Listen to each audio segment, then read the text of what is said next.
मसीह में मेरे प्रियो, आज 26 फरवरी 2022 रोज़ की रोटी अध्ययन में मैं आपका स्वागत करता हूं।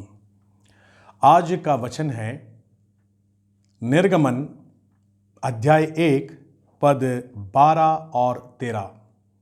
Exodus chapter 1 verse 12 and 13। यहाँ पर इस प्रकार से लिखा हुआ है, पर ज्यों ज्यों वे उनको दुख देते गए, त्यों त्यों वे बढ़ते और फैलते चले गए। इसलिए वे इस्राएलियों से अत्यंत डर गए। तो भी मिस्रियों ने इस्राएलियों से कठोरता के साथ सेवा करवाई। हालेलुया। मसीह में मेरे प्रियो, कितना उत्साहपूर्ण और प्रेरणादायक ये वचन है।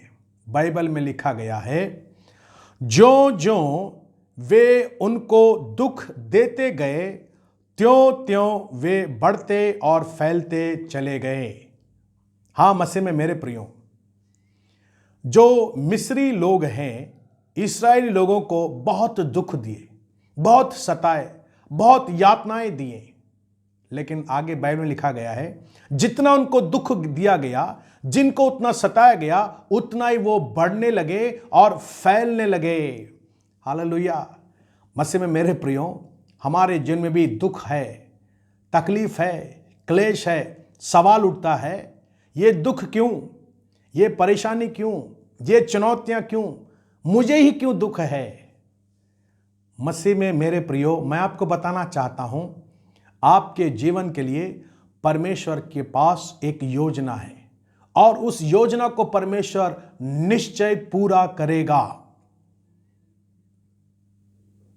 इस्राएली लोगों को मिटाने के लिए भरकम प्रयास किया गया। मिस्री लोग उनको मिटा देना चाहते थे। उनके हरेक जो बच्चे, लड़के जो जन्म लेते थे, उनको मार देना चाहते थे। उनको नील नदी में फेंकने का अधिकार दिया गया।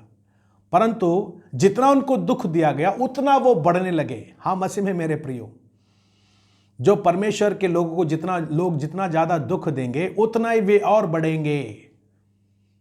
लोग जितना आपको सताएंगे, उतने ही आशीषित आप हो जाओगे, उतना ही और आप बढ़ोगे, उतने और आप फलवंत हो जाओगे। इसलिए आपके जीवन में दुख को देखकर आप ना डरें, ना घबराएं, ना परेशान हो। आपके जीवन में एक दुख आता है तो एक योजना के साथ आता है। इस्राएलियों के लिए परमेश्वर के पास एक योजना थी। उस योजना को फिरौन रोकना चाहता था, उनको बढ़ना नहीं देना चाहता। परमेश्वर ने अब्राहम को एक वाचा दिया, मैं तेरे संतति को बढ़ाऊंगा। यह परमेश्वर का वादा था। लेकिन फिरौन उस योजना को रोकना चाहता था, लेकिन वो रोक नहीं पाया। जितना दुख दिया, जितना रोकना चाहता था, उतना वो बढ़ने लगा है।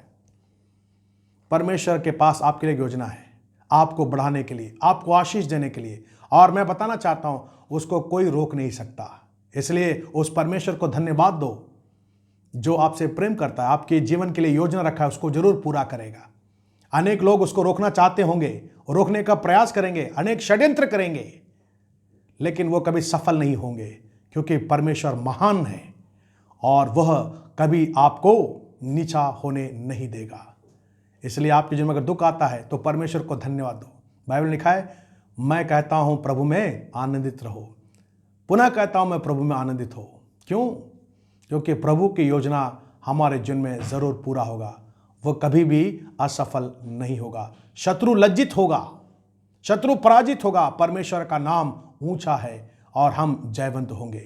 परमेश्वर आपको आशीष दें। प्रार्थना करें। हमारे सर्वशक्तिमान सेनाधीश परमेश्वर पिता, हम धन्यवाद देते हैं, हमारे जीवन के लिए आपके पास योजना है और उस योजना को कोई मिटा नहीं सकता है। आज के दिन के लिए आपकी जो योजना है प्रभु, उसे आप पूरा करें परमेश्वर पिता। बहुत सारे लोग अपने जीवन में इस प्रश्न को लेकर बड़े चिंतित हैं, दुविधा में हैं, मेरे जीवन में इतना बड़ा दुख क्यों प्रभु। लेकिन हम इस बात को जानते हैं, हमारे जीवन में दुख आता है, लेकिन उस दुख के बाद बड़ा आनंद है। परमेश्वर पिता, हम प्रार्थना करते हैं, आज मेरे जितने भाई और बहन, बच्चे जवान जो मुझे सुन रहे हैं, देख रहे हैं प्रभु, प्रत्येक को आशीष दे। उनको प्रभु एहसास होने दे मेरे जीवन में जो कुछ भी हो रहा है वो परमेश्वर के इच्छा के अनुसार हो रहा है प्रभु। इसलिए हमें हर एक दुखों को सहने की ताकत दे, बर्दाश्त करने की ताकत हमें दे प्रभु। सबों पर आपकी आशीष होवे, सबों के परिवार में खुशी, आनंद, बरकत और शांति देने के लिए हम प्रार्थना करना चाहते हैं। आज के दिन के लिए आपकी जो योजना है हमारे जीवन के लिए, उसको आप पूरा करें। धन्यवाद देते हैं बिनती इस प्रार्थना सुनने के लिए। यीशु मसीह के मीठे नाम से मांगते हैं, आमीन।